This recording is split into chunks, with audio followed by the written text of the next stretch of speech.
You're replaceable, Mark. Never forget that. Those 6 words cut through me sharper than any knife could. She didn't shout them, they came out calm, deliberate, cruel. Her voice didn't tremble, her eyes didn't flinch. That made it worse. Because in that moment I realized she meant it. The woman I married 6 years ago, the one who used to look at me like I was her world, was gone. All that was left was someone I didn't recognize anymore. It started small, as most betrayals do. Late-night texts, hushed phone calls, excuses about extra shifts or girls' nights. I didn't want to be that guy, the paranoid husband counting every minute she was out. But when you've loved someone deeply, your gut knows when something's wrong.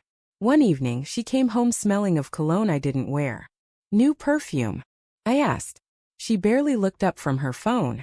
You're imagining things. I laughed it off, but something inside me twisted. I could feel her slipping away, inch by inch, replaced by cold detachment and irritation at everything I said or did. The woman who once texted me just to say she missed me now couldn't even make eye contact. So I started noticing, watching, listening. Her phone, once left on the counter, now had a lock screen. She guarded it like it was nuclear codes. She started spending weekends visiting her mom, though her mom lived 20 minutes away.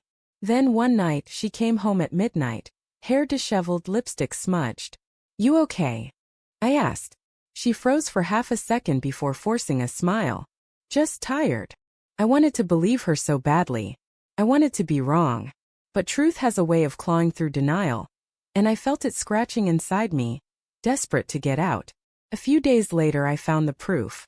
I'd left for work early but turned back after realizing I'd forgotten my laptop. When I walked through the door, her voice came from the kitchen. Soft, flirty. She wasn't alone.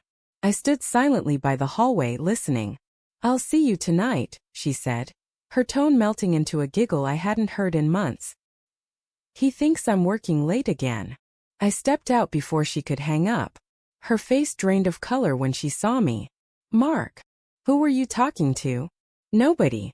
Just a coworker. I raised my hand. Don't lie to me. Her lips parted, searching for a story that wouldn't come. For a moment I thought I saw regret, but it flickered out as fast as it appeared. You're overreacting, she finally said. You've been so insecure lately, it's exhausting. Insecure? I repeated, trying not to lose it. I just heard you tell another man you'd see him tonight. She crossed her arms. So what if I did?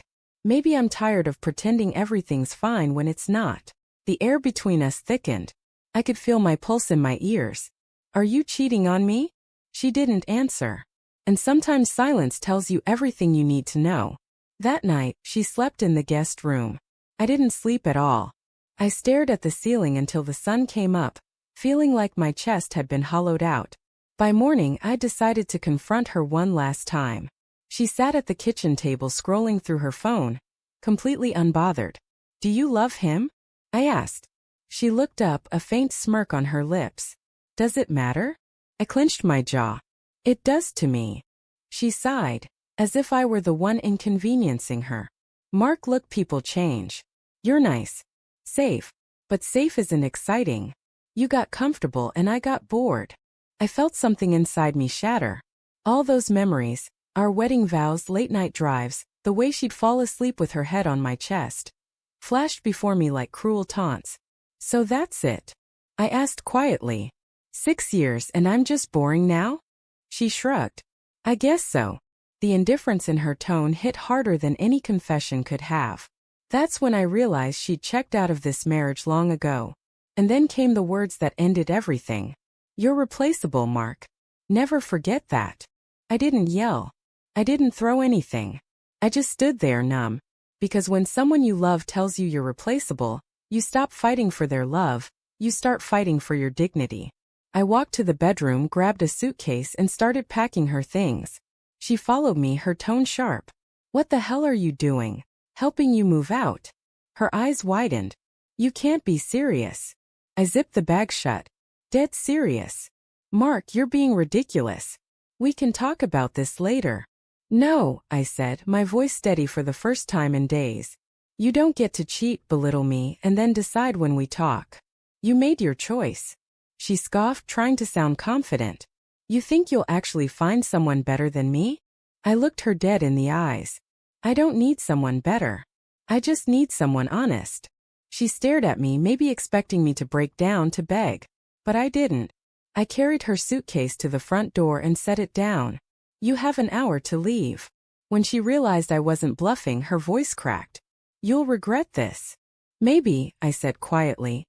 But at least I'll regret it with my self-respect intact. She hesitated for a moment, eyes glistening with something. Anger, shock, maybe fear. Then she grabbed her bag and walked out without another word. The moment the door clicked shut, I sank to the floor. Every ounce of strength I'd built to stay composed crumbled. I cried, not just for losing her, but for losing the version of us I'd believed in. The apartment felt unbearably quiet. The faint scent of her perfume lingered in the air like a ghost that refused to leave. I picked up my phone, opened the folder where I'd stored her messages, the ones I'd read over and over when I still thought she loved me, and deleted every single one. Then I opened my laptop, logged into my email, and contacted my lawyer. File for divorce, I typed. My hands were shaking, but my heart was steady. The next morning, I woke to a silence that no longer felt suffocating. I made coffee, sat by the window, and watched the sunrise. For the first time in weeks, it looked beautiful. I thought about what she said, that I was replaceable. Maybe she was right in her world, where love was conditional and loyalty was optional. But in mine, love still meant something. She may have replaced me, but I wouldn't let her define me. A week later, I got the call from my lawyer. Papers filed, process started. I signed without hesitation. Because sometimes losing someone isn't the worst thing. It's the moment you finally remember your worth. Months later, I saw her again. At the grocery store of all places. She looked startled when our eyes met, maybe even regretful. Mark, she said softly. You look good. Thanks, I replied. You too. There was an awkward silence before she spoke again. Do you ever think about us? I smiled faintly. Sometimes. Mostly to remind myself how far I've come. She looked away, biting her lip. Maybe she finally realized the weight of what she'd thrown away. I walked past her, leaving her standing there among the aisles, and for the first time I didn't feel pain, just peace. Because I wasn't replaceable. Not anymore.